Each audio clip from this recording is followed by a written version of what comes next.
오늘은 베토벤의 인생에 대해 알아보겠습니다. 한 남자가 있었습니다.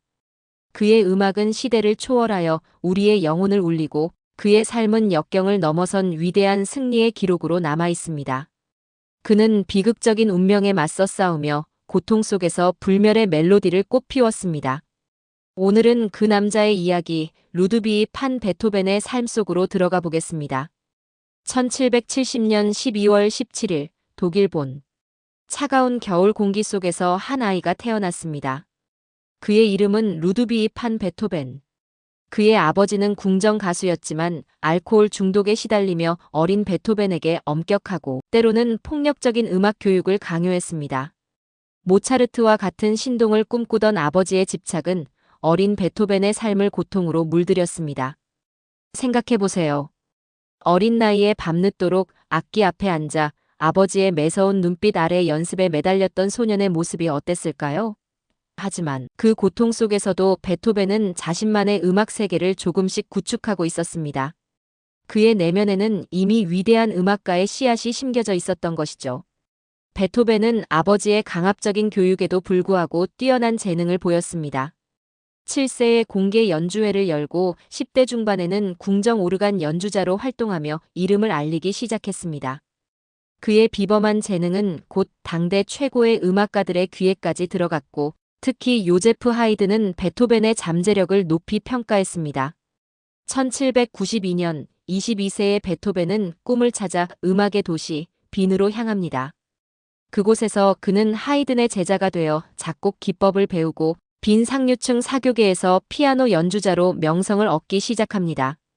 그의 연주는 대담하고 역동적이며 기존의 우아하고 정형화된 음악과는 확연히 달랐습니다. 마치 거친 폭풍처럼 사람들의 마음을 뒤흔들었죠. 그는 단순히 음악을 연주하는 것을 넘어 음악을 통해 자신의 감정과 사상을 표현하고자 했습니다. 프랑스 혁명의 시대, 자유와 평등이라는 새로운 사상이 유럽 전역을 휩쓸던 시기였습니다. 베토벤은 이러한 시대 정신을 음악에 담아내고자 했고 그의 음악은 곧 혁명적인 사운드로 평가받기 시작했습니다. 승승장구하던 베토벤의 삶에 그림자가 드리우기 시작한 것은 20대 후반이었습니다. 그는 알 수 없는 이유로 점차 청력을 잃어가기 시작했습니다. 음악가에게 청력은 생명과도 같은 것. 상상해 보십시오. 아름다운 소리의 세계가 서서히 그리고 돌이킬 수 없게 멀어져 간다는 사실을. 그는 이 사실을 숨기기 위해 필사적으로 노력했습니다.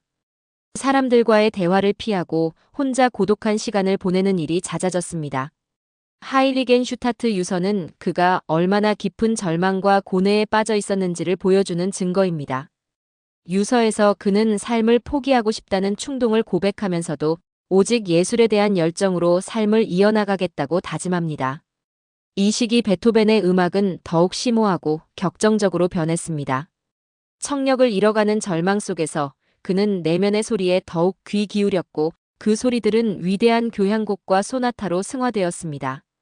그의 대표작 중 하나인 월광 소나타는 이 시기의 고독과 아름다움을 동시에 담아낸 걸작입니다. 완전히 청력을 잃은 베토벤은 외부 세계와의 소통이 더욱 어려워졌습니다. 하지만 그는 포기하지 않았습니다. 오히려 더욱 치열하게 창작에 매달렸습니다. 그는 대화 노트를 통해 사람들과 소통했고 진동을 통해 건반의 소리를 느꼈습니다. 그의 머릿속에서는 이미 수많은 멜로디와 화음이 끊임없이 울려 퍼지고 있었던 것이죠. 이 시기에 베토벤은 그의 불멸의 걸작들을 쏟아냈습니다. 운명 교향곡으로 불리는 5번 교향곡, 영웅 교향곡인 3번 교향곡, 그리고 인류화합의 메시지를 담은 9번 교향곡 합창이 바로 그것입니다. 특히 9번 교향곡은 그가 완전히 청력을 잃은 상태에서 작곡되었음에도 불구하고 역사상 가장 위대한 음악 작품 중 하나로 평가받습니다. 초연 당시 베토벤은 지휘대 위에서 박수갈채를 듣지 못하고 옆에 서 있던 사람이 그를 돌려세워 군중의 환호를 보여주어야만 했습니다. 그 얼마나 가슴 아프고도 위대한 순간이었을까요? 그의 음악은 더 이상 개인적인 고뇌만을 담고 있지 않았습니다. 그것은 인류 보편의 가치인 자유, 평등, 박애를 노래하는 웅장한 메시지가 되었습니다. 베토벤은 고통을 극복하고 자신의 한계를 뛰어넘어 인류에게 희망과 용기를 주는 영웅으로 거듭났습니다. 1827년 3월 26일 56세의 베토벤은 폭풍우가 치던 날 세상을 떠났습니다. 그의 장례식에는 수많은 추모객이 모여 그의 마지막 길을 배웅했습니다. 그는 비록 육체적인 고통과 고독 속에서 살았지만 그의 영혼은 음악을 통해 영원히 살아 숨쉬게 되었습니다. 베토벤의 음악은 단순히 아름다운 선율을 넘어섭니다. 그것은 역경을 이겨내고 삶의 의미를 찾아가는 인간의 위대한 투쟁을 보여줍니다. 그의 음악을 들을 때마다 우리는 좌절 속에서도 희망을 찾고 고통 속에서도 아름다움을 발견하는 용기를 얻습니다. 오늘날에도 전 세계 수많은 사람들이 베토벤의 음악을 연주하고 듣고 사랑합니다. 그의 음악은 시대와 국경을 넘어 우리의 마음속 깊이 울려 퍼지는 불멸의 멜로디로 남아 있습니다. 그는 진정으로 고통 속에서 피어난 불멸의 영웅이었습니다. 베토벤의 삶은 우리에게 깊은 질문을 던집니다. 과연 우리는 고통 앞에서 어떻게 반응해야 하는가?